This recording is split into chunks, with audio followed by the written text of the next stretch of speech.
everyone, welcome to the channel. Again, it's Sylvain, so you probably know me by now. So today, my guest is Rob Viglione, so co-founder and team lead of Horizen. So welcome on the channel, Rob. Thank you for having me, Sylvain. It's a pleasure to be here. Yeah, so I got a few more words. So Rob is a former physicist and mathematician with experience working on BitShares, BlockPay, Z-Classic, C-Studying, and BitGate. He's currently a PhD candidate in finance, researching crypto finance and teaching Bitcoin and blockchain applications and finance. All right, so Horizen. So let's say you're brand new, so I'm mostly starting on this channel. Again, people not familiar with Horizen. So in your own words, so how would you describe, let's say, Horizen for people starting in crypto or not even aware of the project itself? Yeah, that's always the big question is, can I distill the project down to a really nice elevator pitch? I've never been able to do it, so I'll just do it in my own words, and hopefully it resonates. So it is a very scalable blockchain ecosystem with privacy and focus really as the center of it all. So it's a privacy-oriented platform that we're building that allows for really an unbounded type of sidechain applications or blockchain applications running as what we call sidechains. With really, that's interesting from a blockchain perspective, but if you're new to blockchain, that's probably completely meaningless. So really what we're trying to do is build a peer-to-peer ecosystem that uses what we call endogenous incentives, so incentives within the blockchain system to incentivize people to perform certain actions to grow the ecosystem and create a healthy ecosystem. Ultimately, we're trying to create a parallel peer-to-peer economy, one that runs across borders, one that doesn't recognize any type of jurisdictional restraints. If you're one person from Vietnam or you're another person from the US or Canada, we believe you should have equal opportunities to participate, to make your life better, make your family's life better. And we just happen to do that with a blockchain framework. Good. Yeah. So I find myself, it's a terrific project. So talking about what's coming up soon. So sidechains. So how do you think, sidechains can, fulfill the vision that the Horizen team has? Can you go a bit in details on that? For sure. So sidechains, the problem that we're solving is it's not reasonable, in my opinion, to think that you're going to have significant economic activity flowing through these, original or say even second generation blockchain projects. And the reason being is that we're talking about peer-to-peer networks with one network where you have bandwidth on that network, you have, capacity per block, you have, transmission capacities. It's not feasible to think that you're going to have, say, like Visa or MasterCard, volume or transaction rates happening on these very slow by design blockchain frameworks. And even the faster ones are still slow relative to other networks that we have. So what sidechains gives us is our version of scalability. So rather than talking about things like the Bitcoin community did early on with, hey, we're going to jam more transactions into a block, so we're going to change the static block size parameter. Then you had other ones like Bitcoin Cash that said, okay, we're going to do a dynamic block size parameter so that it'll change over time. And we could, again, jam more transactions per block. And then you had other generation technologies, things like, say, like a hash graph or these directed acyclic graphs, where instead of doing things in serial with a series of blocks, you could do things in parallel. Whether that was just transactions being broadcast to a network like IOTA or later protocols like Phantom or Spectre that we actually happen to prototype as well. They organized transactions into blocks and then did the blocks in parallel. So these were all, say first and second generation ideas for how we can overcome the scaling issues inherent to blockchain. Sidechains was all about, well, rather than focusing on a single blockchain, let's have a core blockchain that really handles security and economies of scale for the entire network. So you can grow your network on a core blockchain, but you do all the application-specific stuff on their own sidechain. So their own independent blockchains that are just interoperable with the main chain for basic services like security, and be able to receive and use and then send back a traded cryptocurrency, Zen. So for us, in summary, sidechains were all about how do we get these systems to really scale. And scalability here is on, say the throughput or the capacity of our network to actually do stuff, but also on innovation capacity. And that's a whole other separate topic we could go down as well. Yeah, for sure. Yeah, great explanation. So now it's been in the works now for quite some time, probably up even to 2 years now. So for people watching, do we have some kind of time frame as to when we expect to see the first bit of the sidechain being launched? We do. So it depends when you're ready to publish this interview, but it's actually very soon. So okay. What we're doing, our framework is we're hoping to stop development for the sidechain beta next week is the target. So I mean, whether that spills over into say Monday or Tuesday the week after, and today's the 22nd of May. So just to put it in context, we're going to freeze development there when the system is fully operational, and then we go through a whole series of integration tests to make sure it works. All the components that were built work together, and then we're packaging the release. So you should expect a release for a sidechain beta, or really what we're calling the preview of sidechain beta is going to be probably the beginning to middle of June. So pretty soon. Okay, that's good. Yeah, so it should come in line with, I'm going to post this video, so it's in a couple of days. So yeah, that's cool. Good. Besides that, so now with the sidechain beta, so do you have any partners or anyone that's going to be able to trial it at first, or how is that going to work for making sure that it works properly? Yeah, we do. So we have we call it a companion company called Horizen Labs. It's a VC-backed company. It is all about commercializing this technology. So Horizen Labs has not been sitting idle for the last, say, 6 months. And, I'm CEO of Horizen Labs, by the way. So we've been going out and actively getting what we call design partners. So really our first set of clients.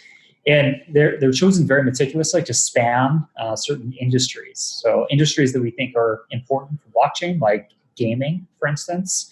We have a gaming partner. We have an invoicing partner.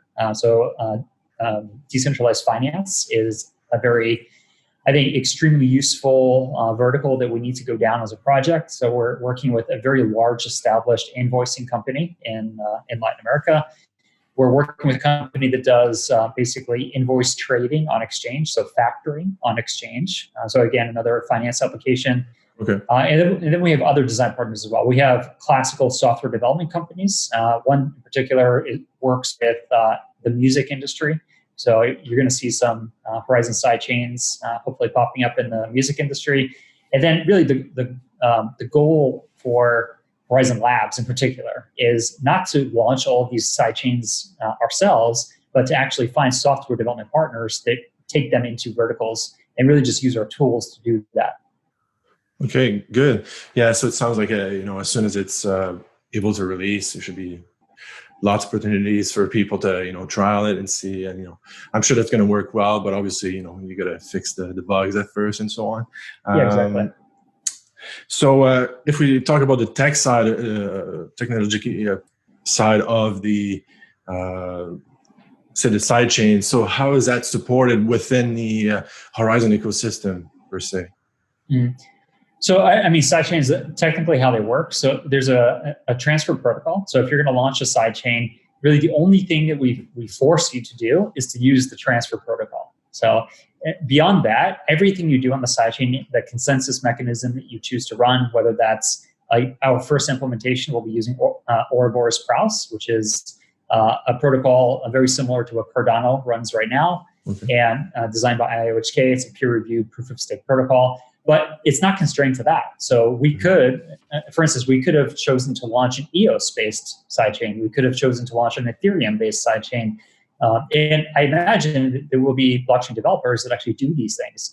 So the main point of our sidechain protocol is it's completely flexible, completely decentralized. And from a main chain perspective, and here's the key from why I said we're increasing our innovation capacity is because if you have something that you want to do on a blockchain, you don't have to convince us, the core team, to do it. You don't have to convince us to modify the blockchain to support the idea that you want to run.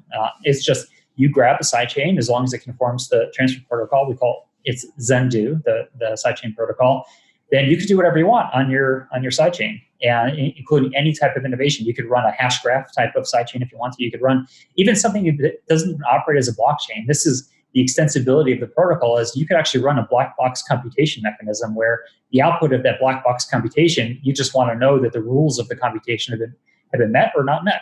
It sounds like a blockchain, right? That the rules have been met or not met. That's what blockchain consensus is. But the things that you're doing don't have to be coin transfers on a blockchain. It could actually be some sort of arbitrary computation, and you're using our Zendu protocol to really have a zero knowledge assertion of whether or not the rules have been met, and then the main chain validates that. So it opens up the doors completely for any number of use cases that even extend beyond blockchain. Yeah, it sounds great. So, in fact, it could be, we've heard about Ethereum, so it can do pretty much the same thing as Ethereum. Obviously, they might be more advanced in that side.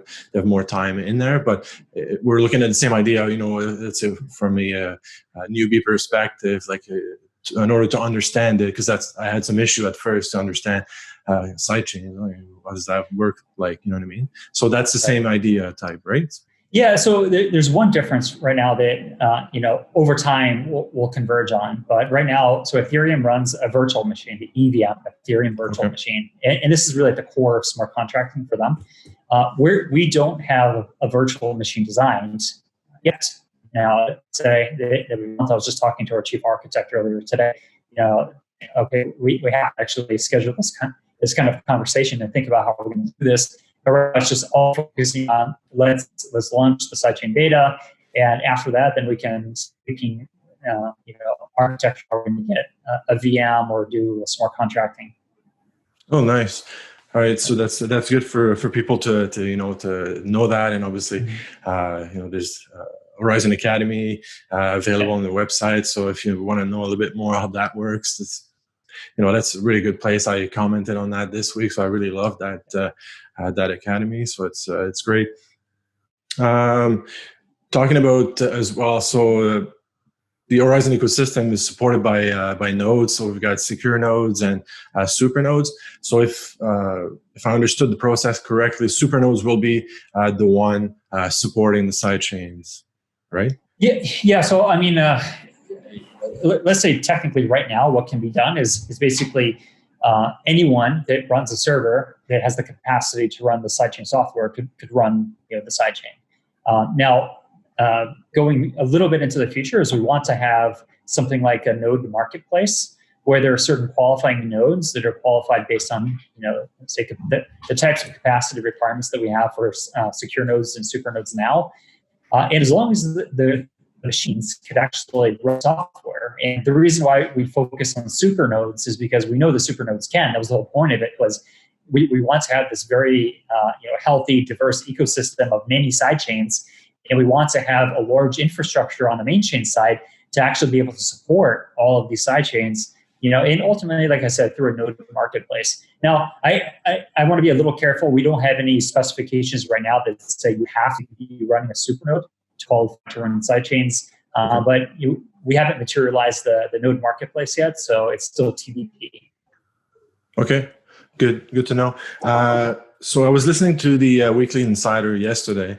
So always, if you have interest in Horizen, go into the Discord, and then they put all that stuff together. It's available for everyone to even chat while they're talking during the Insider. And get our cool merchandise too. Check out this mug. Yeah, there you go. Yeah, so there's an order on the way for myself right now. So. Nice. Yeah, so I've yet to receive it, but I'll showcase it once I do. Nice. So I learned one thing about, there was someone mentioning, I can't remember his name, they were talking about games, and they're actually coming up soon. So can you tell a little bit about what's coming up for games, or if they're available already, what it is and stuff? I'm super excited about that. Thank you for bringing it up. And this goes towards our main focus right now is to get actual usage on our blockchain, because we've been focusing for the last 3 years really on core infrastructure and getting the protocol right, making it secure, innovative for scalability like sidechains. But now we're circling the team to the very pragmatic thing of let's get real usage on the blockchain. Let's actually do just us existing. So one of the first things that we're doing is we're launching what we're calling our community hub. And on the community hub, we're going to have an assortment of games that have integrated Zen. So as a player, you can play these fun games, kind of addicting mobile games, and earn Zen by playing them. And that's just another way for us to try to get more people into our ecosystem and actually be doing fun things. And gaming is fun, but also useful, and that people are willing to pay for it, and entertainment has value. So yeah, that's the plan. So in the next, I'm told so probably by mid-June, we're going to see a release of about a dozen games in our community hub that have Zen integrated into them. Yeah, that's great. Yeah, so because when we talk about supernodes, tech, Zendu, the white paper, people are like confused at some point, right? Especially for brand new. You'd like to get involved, but you're like, I don't know, I don't want to get into that tech stuff yet. Right. So, the faucet is a good thing because they can, get involved, get started with a wallet, understand that they need, they have a certain level of responsibility associated with it. Because then if you lose their seed phrase and all that, password, then they have issues. And then when they can, get into gaming and, maybe get rewarded with the crypto, and then maybe they'll see more as fun and then want to use it, vice, getting into the books and reading about sidechains and net and forking and stuff like that. Right. So. Right. Yeah. And that's the whole thing is we want to basically create an ecosystem where people come in and they never want to leave. So you have to do more than just single, like one-hit wonder type of applications. You need to really take care of people's entire end-to-end lifestyle that they want. That includes entertainment, includes the financial stuff with Zen, the cryptocurrency. Ultimately, we're going to have things like price-stable assets, like say a Zen dollar, a Zen euro, Zen peso, and all these other, say like a Zen gold, silver, all of these different types of currencies and financial assets that are denominated in Zen, but have some sort of dynamic pricing mechanism, so you can have these contracts that mimic other things so that people never have to leave. And they come in and we want to educate them. We want them to get a free education using our academy. We want them to become, more knowledgeable and aware of what's going on using actual products that we have, not just our products, but also companion products that other people add to the ecosystem. And, it's kind of this all-inclusive experience that we want. Yeah. Now going back with, I wanted to ask this question because I think it was good feedback, and you talked about it in the Discord because someone I think commented that he loved the project and so on this week, and then he mentioned that it's been a while and maybe people are starting losing interest in the project because even though they have a great team and so on. So let's say, what would you have to say to those maybe like that they love the project or they're doubtful a little bit about the sidechains? How would you explain that to them at the moment? Thank you for bringing that up. That was such a good comment left on a YouTube video from 2 Weekly Insiders ago, so 2 weeks ago. And, there's two ways of looking at this, or a few ways. One is I'm just really happy that we have people that care that much, that they're willing to comment like that and actually willing to criticize. Because if we don't get the criticisms, we have no idea if what we're doing is right and actually resonating. Now, the other thing is, when we first launched back in 2017, we had a lot of ideas for things that we wanted to do. And it was a broad spectrum of a roadmap, everything from particular types of applications, like we wanted to do a VPN, we wanted to do computation for rent using our node network. We wanted to explore this hash graph concept or DAG. And ultimately, what we ended up doing was choosing a more narrow technology path, the sidechain path, because it opened up a much broader application path at the end of it. So it was really a focus on, we could have gone down this short term, like lots of small gains over time, but those gains wouldn't have amounted to much strategically. Really what we're doing is we're focusing on one app at a time. Instead, what we chose to do was take 2 years and make a serious investment in a serious innovation. And Zendu, the sidechain protocol, is, I'm obviously biased, but truly one of the big innovations in blockchain over the last few years. It blows open the gates for any number of application types. So rather than, again, focusing on one application at a time, we did a huge protocol that enables many applications. It would have been like the Ethereum developers early on saying, well, we're going to focus on one particular application. Yep.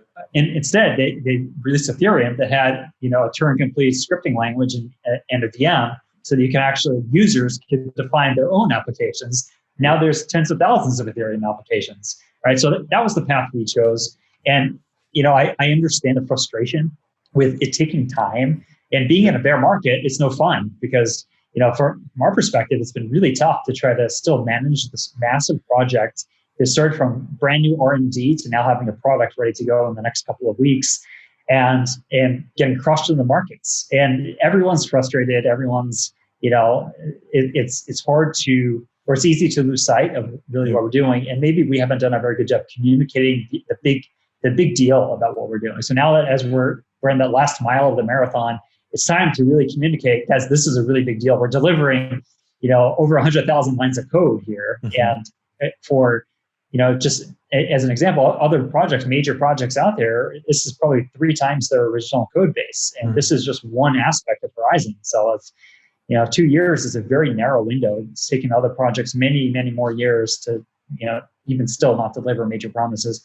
So I'm not making an excuse here. I think the big thing is to focus on what are we going to do next once Zendoo is released, and that's really soon. So I really encourage people, be patient for a few more weeks, and then over the coming months, you're going to see some real interesting applications and design partners coming to the marketplace and actually building things that go way beyond the capacity of our single team to do had we chosen to go down that path. Yeah, that's right. Yeah. So obviously, for a great project, it takes time to develop and so on. So I would recommend people to just start looking into it. Even if they don't understand the sidechain thing, once it's released, then, just start slowly but surely. And eventually you'll see the impact it has on developers building apps or games, the faucet, or maybe like video platforms and so on that could be put on Zen in that case. So if we look at the outlook of Zen, so I was going to ask for short term, but short term, what's coming up is really like the sidechain release and so on. So now from this point, where would you see Horizen like in the medium and long term range at this point? Yeah, so there's a little bit more to fill in on the short term, just to tell people. Okay. There's a lot more than just Zendoo going on with Horizen. So we're also launching what we're calling the Horizen Developer Environment, HDE. And this is actually, we're trying to innovate big time in how open source gets done. So there are a couple of problems with open source. One, you don't really know what to work on. If you just go to some open source repository and think, what can I do to contribute? No one really tells you what to do. And you have no idea if what you're doing actually matters, all right? Or if it's being redundant with what other people are doing. Now, what we're doing with HDE is actually curating development opportunities for the community to develop on, and providing bounties so that they can actually get paid. Create a decentralized marketplace to create real value in the open source framework. So that's a huge deal, actually. And we're launching this in conjunction with Zendoo, with the sidechain system, because we're going to kick off a sidechain development campaign with HDE. So HDE's first project is going to be a competition to see who can come up with the coolest apps using our sidechain SDK. So it's a really big deal, actually, and that's something I'm really excited about. The community hub we mentioned is another really cool deal from our growth and marketing teams that they're launching. So we have this trifecta of 3 big things going on. Now, going a little bit further beyond that, we're going to be maturing Zendoo. So Zendoo, I should tell you, we're releasing to testnet, because this is just the way we do software development. You have to be cautious and cognizant of security, first and foremost. So it'll be on testnet. We're going to have a series of improvements on testnet as we get more feedback from design partners. And then we're going to be doing a third-party audit. So the audit results will then inform the final release on mainnet, hopefully towards the end of the year. And then it's a race for what types of infrastructure-based sidechains we're going to be doing. And one of the coolest ideas is we want to create a democratic voting system, what we're calling a DAO, a decentralized or autonomous organization, so that the community itself can make decisions for how we go forward in the future, how we allocate resources, what projects get funded, what types of things we develop. So that's really exciting. I think in terms of community engagement and governance, it's absolutely essential to democratize. And the other really big thing I want to mention, or maybe I have mentioned, is I'm a big fan of, we have to open the floodgates of the decentralized finance, DeFi. Right. And to do that, I'm a huge fan of, we need a price stable asset sidechain system. Something like MakerDAO and how MakerDAO runs on Ethereum, we want on the Horizen sidechain or something similar, at least in terms of function, so that we can have Zen used as collateral for all sorts of other financial instruments. And that right there opens up massive use cases that frankly is bulk transaction activity on Ethereum. So we're being very deliberate about understanding how our blockchain is being used today, and then how can we make sure that Horizen actually captures significant market share of those things. Yeah, that's great. Yeah, and the DAO and so on. And if you can, I remember the acronym HCC. I just can't remember. Horizen. What the Horizen Community Council. There you go. Yeah, so that's another good thing, to get people involved. I also joined on Discord as well. Awesome. And then just trying to learn. Sometimes the different discussions I'm lost, but I keep reading. So if I catch one thing, if another, and eventually I'll get it right. So.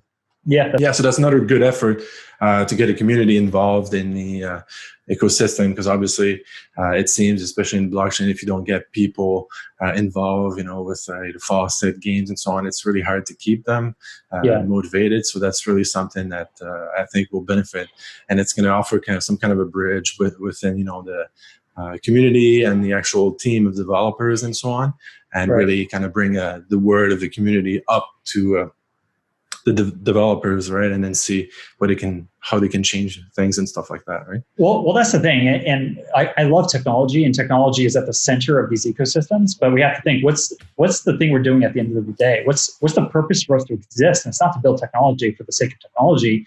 It's to build technology that makes people's lives better in some measurable way. So that's really, it starts and ends with community. And if we're not focusing on community, building our community, getting a more engaged and sticky community, and then actually having applications that the community can't live without, we're failing, and we're not going to fail. So that's why we're focusing so hard on community. Yeah. So lastly, one of the question I had, because it's an effort for marketing and so on. So there's a new name for the mascot. So I just wanted to ask you if you like the new name Zenny. I love it. Zenny was actually my vote as well. I'll disclose. I'll reveal my secret ballot. I voted for Zenny. And I love it. It's such a cool name.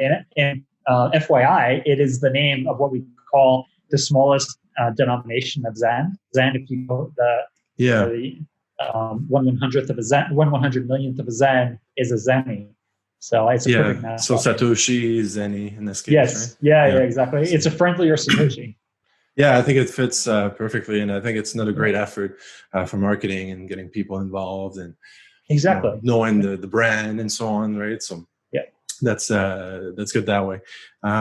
So not to go too long. So would you have any final word to tell anyone that either skeptical or should I look into this starting after watching this?